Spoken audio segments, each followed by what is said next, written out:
పశ్చిమ గోదావరి జిల్లా ఉండి మండలం చెరుకువాడలో కలెక్టర్ చెదలవాడ నాగరాణి పర్యటించారు. జెడ్పీ ఉన్నత పాఠశాలలో జరిగిన mega parents and teachers meet లో ఆమె ముఖ్య అతిథిగా పాల్గొన్నారు. ఈ సందర్భంగా కలెక్టర్ మాట్లాడుతూ పశ్చిమ గోదావరి జిల్లాలో 1393 పాఠశాలలో మెగా పేరెంట్స్ అండ్ టీచర్స్ మీట్లను విజయవంతంగా నిర్వహించామని తెలిపారు.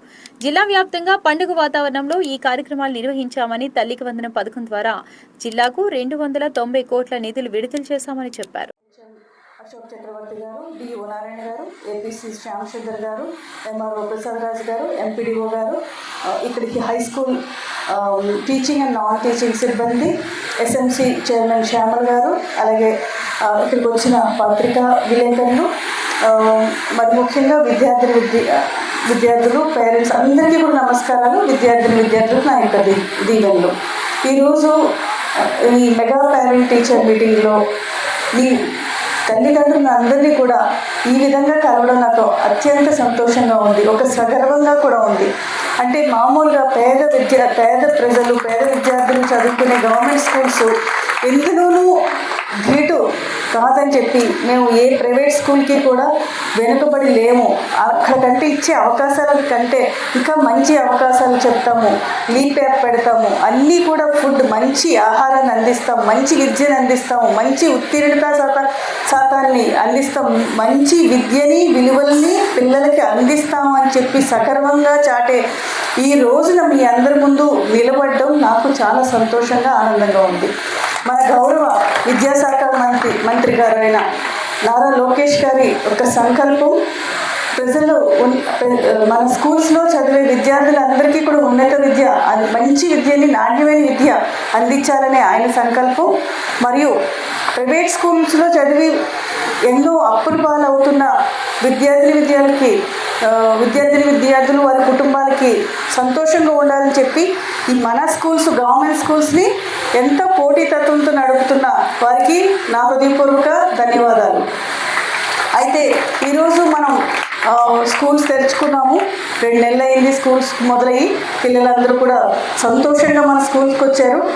మరి ఒక సంతోషకరమైన విషయం ఏంటంటే ఇంచుమించు 65 మంది విద్యార్థులు ఎవరైతే ప్రైవేట్ స్కూల్స్లో చదివేవారో వారంతా కూడా మన స్కూల్కి, గవర్నమెంట్ స్కూల్స్ బాగున్నాయి, మేము ఇక్కడే చదువుతాము, మాకు ఇక్కడ సెక్యూర్డ్గా, సేఫ్గా, హ్యాపీగా ఉంది. హోలిస్టిక్ ఎడ్యుకేషన్ అంటే ఏంటంటే కేవలం మనం కోడిల్ని పెంచుతాం కదా, వాటిల్లో పెట్టి, గంపల్లో కాదు, ఫామ్స్లో బాయిలర్ పెంచినట్టు కేవలం వాటి మేత పెట్టి ఎగ్ తీసేసుకుని అంతా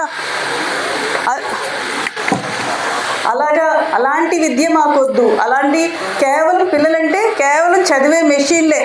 ఈరోజు కష్టపడి పొద్దున రోజు మధ్యాహ్నం రాత్రి చదివేస్తాము, ఇంకా వేరే స్కిల్ ఏమీ నేర్చుకోము. మా చదువు అంతా అయిపోయేటప్పటికి మేము పెద్ద గొప్ప పదవిలో ఉంటాము, ఒక మంచి ఉద్యోగంలో ఉంటాము అనే విధంగానే మాత్రమే చూడకుండా విద్యార్థులకి హోలిస్టిక్ విద్య అందాలి. హోలిస్టిక్ విద్య అంటే ఏంటంటే వారు ఆటల్లో శారీరకంగా, మానసికంగా దృఢంగా ఉండాలి. అలాగే చేతి నైపుణ్యం ఉండాలి. మనకి ఆర్ట్స్ అండ్ క్రాఫ్ట్స్ నేర్పించేది అందుకే. తర్వాత చదివే విద్యని కేవలం ఏదో బట్టి చదివేసి అర్థమవుతుందా లేదా అనేది కూడా చూడకుండా చదివించడం కాకుండా చక్కగా ఈరోజు పిల్లలు మన వొకేషనల్ విద్య అయితేనేమి, మనకి ఇచ్చిన ల్యాబొరేటరీస్ ద్వారా అయితేనేమి, వాళ్ళు ఏమైతే పుస్తకాల్లో చదువుతున్నారో ప్రతి పదము, ప్రతి లైను, ప్రతి పేరా కూడా అర్థం చేసుకుని ఆ చదువు మన నిజ జీవితంలో ఎక్కడ ఉపయోగపడుతుంది, ఏ రంగంలో ఉపయోగపడుతుంది అనే విషయాన్ని అర్థం చేసుకునే విధంగా చదివించడానికి సంకల్పించి మిమ్మల్ని అందరినీ దీవిస్తున్న టీచర్స్ అందరికీ కూడా ధన్యవాదాలు. ఈరోజు చూశాను నేను ల్యాబొరేటరీలో మనకి ఇక్కడ డిప్యూటీ స్పీకర్ గారు మంచి కంప్యూటర్స్ అన్నీ అందజేశారు. మన స్కూల్లో చదువుతున్న పిల్లలందరికీ కూడా వెనకబడి ఉండకూడదు, వారు ముందు ఉండాలి, మారుతున్న కాలంతో పాటు టెక్నాలజీలో ముందుండాలి అన్న ఉద్దేశంతో కొన్ని కంప్యూటర్స్, ఒక రూమ్ నిండా కంప్యూటర్స్ పెట్టారు. పిల్లల ఆనందం, వారి కళ్ళలో ఆనందానికి అంతే లేదు. వారు ఇంకొక లైబ్రరీ వెళ్ళాను, లైబ్రరీ ఉంది, లైబ్రరీలో అనేకమైన పుస్తకాలు ఉన్నాయి, చక్కటి పుస్తకాలు, ఆ పుస్తకాలతో బోల్డంత విజ్ఞానం అందిస్తుంది. మీరు ఒక విభిన్నమైన వ్యక్తులుగా, ఒక తెలివైన వ్యక్తులుగా, సమాజాన్ని చదివిన వ్యక్తులుగా తయారవ్వాలంటే లైబ్రరీలో ఉన్న బుక్స్ అన్ని చదవాలి. అక్కడే మరి మన ప్రభుత్వ స్కూల్ కాబట్టి వీటన్నిటికీ కూడా అవకాశం వస్తుంది. అలాగే కంప్యూటర్స్ ల్యాబ్, తర్వాత కెమిస్ట్రీ ల్యాబ్, ఫిజిక్స్ ల్యాబ్, పిల్లలు చక్కగా యశ్వంత్, హేమంత్, ఈ పిల్లలందరూ కూడా కంప్యూటర్స్లో కూడా ఒక మంచి ప్రోగ్రామ్ చేసి చూపించారు. వారందరినీ చూస్తే ఒక సగర్వంగా, ఎంతో సంతోషంగా అనిపించింది.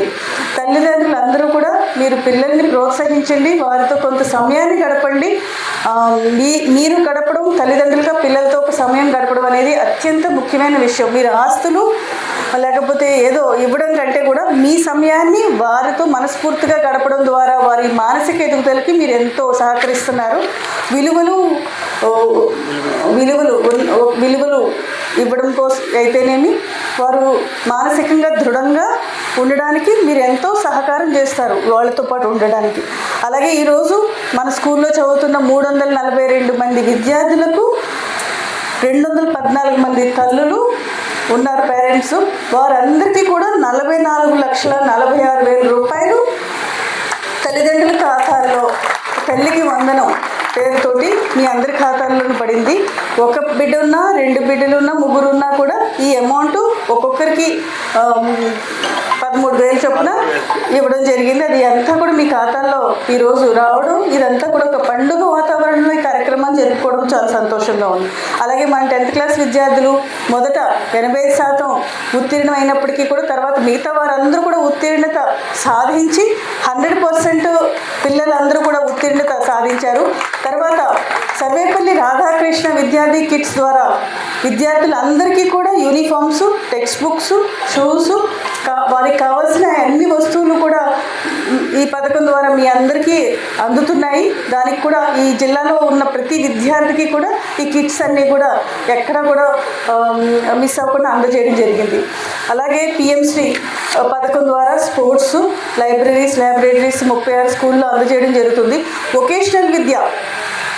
వొకేషనల్ ఎడ్యుకేషన్ అంటే పిల్లలకి చిన్న వయసు నుంచే వారికి ఏ రంగంలో ఇంట్రెస్ట్ ఉంది, స్పోర్ట్సా, వెల్నెస్సా, లేకపోతే ఎలక్ట్రానిక్సా, సివిల్లా, ఇట్లాంటి వాటిని అన్నింటినీ కూడా ఒక బాట వేయడానికి ఈ వొకేషనల్ విద్య ఎంతో ఉపయోగపడుతుంది. అవన్నీ కూడా పిల్లలందరూ కూడా చక్కగా వినియోగించుకుంటారని చెప్పేసి స్కూల్స్ కూడా టాయిలెట్స్ కానీ, సరిపడా క్లాస్ రూమ్స్ కానీ, ల్యాబొరేటరీస్, స్పోర్ట్స్ ఫెసిలిటీస్ ఇప్పుడు చూశారు కదా, ఎంతో చక్కగా ఉంది. అలాగే తల్లిదండ్రులు కూడా మీ అందరితోటి ఇప్పుడు ఆటలు ఆడిస్తారు. కొంచెం డిలే అయింది, ఇప్పటికి ఆడించాల్సింది, బట్ అందరూ కూడా ఉత్సాహంగా పాల్గొవాలి. మన పిల్లలు ప్రభుత్వ పాఠశాలలో చదువుతున్నందుకు సగర్వంగా నిలబడదాం, సగర్వంగా పిల్లల్ని పాఠశాలలకి పంపిద్దాం.